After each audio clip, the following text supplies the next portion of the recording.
Halo semua, nama saya Anatrisya Dewi Koringtias dari kelas 11 MIPA 2 nomor absen 1. Di video ini, saya akan melakukan praktikum kimia tentang reaksi eksoter dan reaksi endoter. Jadi, langsung aja. Percobaan pertama. Siapkan alat dan bahan dulu ya. Pertama, ada air mineral. Kedua, gelas kaca. Ketiga, deterjen bubuk. Dan terakhir, sendok. Langkah-langkahnya adalah: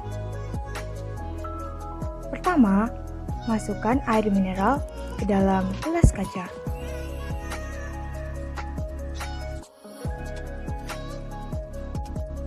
Kedua, masukkan deterjen bubuk ke dalam gelas kaca.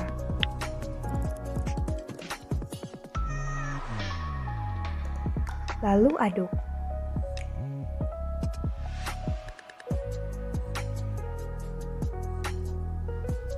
Tunggu beberapa menit untuk memastikan gelas kaca sudah hangat. Nah, gelasnya sudah hangat. Jadi, percobaan deterjen dengan air mineral ini merupakan percobaan reaksi eksoter, yaitu perpindahan kalor dari sistem ke lingkungannya, di mana sistemnya berupa deterjen dan lingkungannya berupa gelas kaca. Karena perpindahan kalor dari sistem ke lingkungannya, maka suhu gelas akan naik sehingga terasa hangat. Lanjut ke percobaan kedua ya. Untuk alat dan bahan yang perlu kita siapkan adalah: pertama, ada piring, gelas kaca, minuman berwarna, lilin, korek api, dan yang terakhir, koin. Langkah kerjanya adalah: pertama, letakkan koin pada piring yang telah disiapkan. Kemudian, tuangkan minuman berwarna sampai permukaan koin tertutup air semuanya. Lalu, bagaimana cara mengambil koin tanpa menyentuh air sedikit pun? Caranya adalah dengan meletakkan lilin di bagian tengah piring. Kemudian, nyalakan api. Dan yang terakhir, tutup lilin menggunakan gelas. Lihat reaksi yang terjadi. Dan kita dapat dengan mudah mengambil koin tanpa menyentuh air sedikit pun.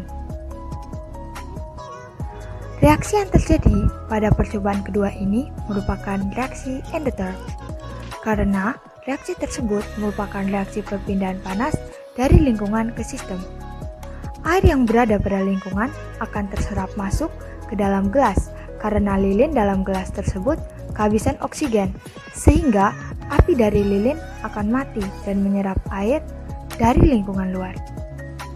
Sekian video dari saya mengenai reaksi endoter dan eksoter. Terima kasih.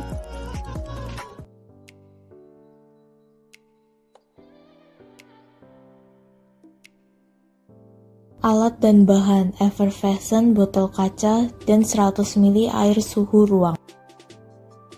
Masukkan air ke dalam botol kaca.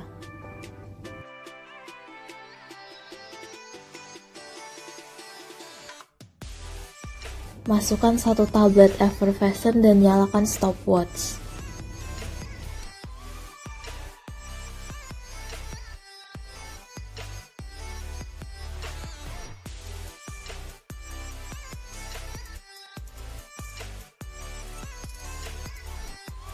Waktu yang didapat adalah 1 menit 12 detik. Pertama, haluskan 1 tablet effervescent. Kemudian, isi gelas kedua dengan 100 ml air suhu ruang. Lalu, masukkan tablet effervescent yang sudah dihaluskan tadi sambil menyalakan stopwatch.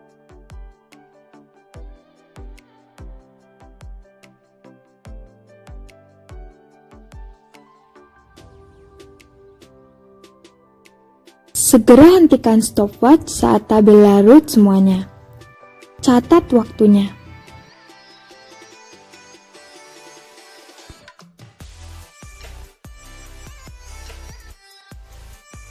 Alat dan bahan: air 100 ml, 1 tablet effervescent, dan botol kaca. Masukkan air dingin ke dalam botol.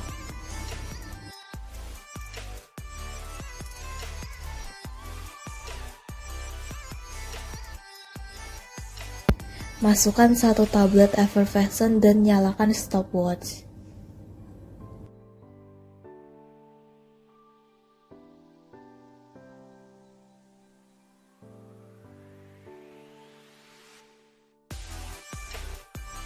Waktu yang didapat adalah 52 detik. Isi gelas pertama dengan 100 ml air hangat. Kemudian, masukkan 1 tablet effervescent yang sudah dihaluskan dan nyalakan stopwatch. Segera hentikan stopwatch saat tablet larut semuanya. Kemudian, catat waktunya.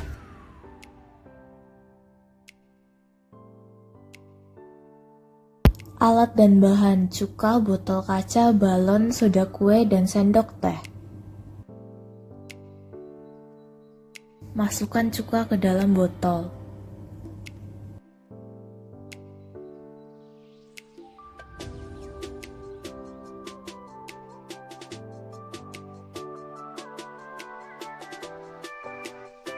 Masukkan setengah sendok teh soda kue ke dalam balon.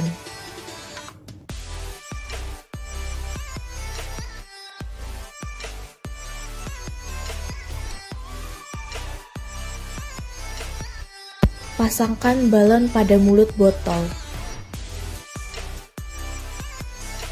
Tuangkan soda kue yang ada di dalam balon dan nyalakan stopwatch.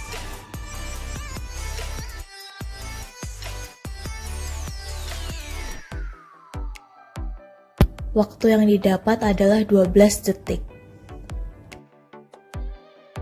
Masukkan cuka ke dalam botol kaca, kira-kira 2/3 botol. Kemudian, masukkan 1 sendok teh soda kue ke dalam balon.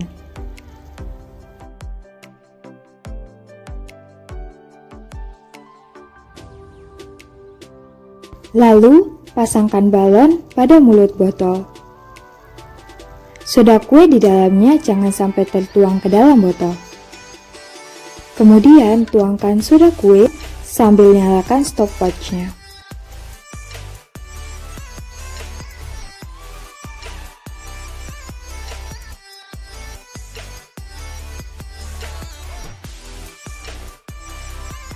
Hentikan stopwatch saat balon mulai tegak. Kemudian, catat waktunya.